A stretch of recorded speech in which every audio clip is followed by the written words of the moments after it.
आज मेरो मन एकदमै भारी भएको छ है। खै कहाँबाट सुरु गरौँ मलाई नै थाहा छैन। उहाँ भिडियोमा देखाएको बहिनीको नाम चाहिँ कृतिका चापागाई। उहाँ जन्मेको 2 वर्षदेखि चाहिँ यो एउटा छाला सम्बन्धी एकदम रियर रोग जीरो डरमा पिगमेन्टोजम, जसलाई चाहिँ सर्टकटमा एक्सपी भनिँदो रहेछ, यो रोगले चाहिँ 2 वर्षदेखि चाहिँ ग्रसित हुनुहुँदो रहेछ र हाल उहाँ 22 वर्षको हुनुभएको छ।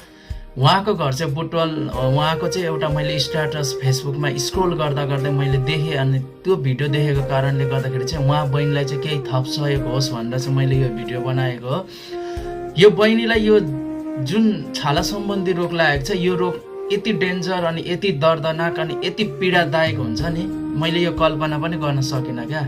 उहाँ बहिनीलाई चाहिँ यो रोगको कारणले गर्दाखेरि चाहिँ अनुहारहरूमा चाहिँ होइन मासुको डल्लाहरू पलाउने अनि चरचरी रगतहरू बग्ने, लुगाभरि राख्ने होइन, अनि एकदमै पीडादायक रोग रहेछ क्या। अनि त्योभन्दा नि बढी पीडादायक रोग चाहिँ एउटा सामाजिक बहिष्कार पनि रहेछ क्या। यो बहिनीको पुरा सुनेर चाहिँ मलाई यति भित्री मनदेखि आत्मा रोइरहेको छ नि, म कल्पना पनि गर्न सक्दिनँ क्या। स्कुल पढ्दाखेरि चाहिँ उहाँलाई चाहिँ एकदमै स्कुलदेखि पनि उहाँलाई चाहिँ निकालिएको रहेछ। उहाँलाई चाहिँ उसका मम्मी बुवाहरूले चाहिँ प्राइभेट स्कुलमा हाल्दाखेरि चाहिँ यो रोग सर्छ भनेर, यो रोगको कारणले गर्दाखेरि जुन बहिनीको एउटा हुलिया छ नि, यो हुलियादेखि डराएर चाहिँ उहाँहरूले चाहिँ त्यो स्कुलमा पनि नआउनु भनेको रहेछ क्या। अनि त्यसपछि बहिनीले चाहिँ सरकारी स्कुल पढ्नु भएको रहेछ होइन।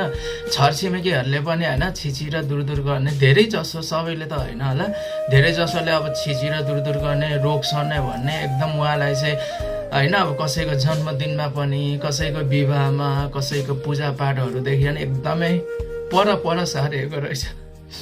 आफै कल्पना गर्नुहोस् न, तपाईँ एउटा मान्छे होइन, तपाईँले चाहिँ कसैले छिची र दुरदुर गरेर चाहिँ कसैदेखि पर जा होइन, यहाँ नआइज भन्दाखेरि कति पीडा हुन्छ होला। एउटा रोग त बहिनीलाई छँदैछ, बहिनीलाई एउटा जुन एउटा पीडादायक रोग छँदैछ, त्योभन्दा बढी पीडा दिने चाहिँ हामी समाजका मान्छेहरू भयौँ क्या। किनकि उसलाई चाहिँ हामीले चाहिँ रोगलाई पो घृणा गर्ने हो नि त, रोगीलाई त घृणा गर्ने होइन नि।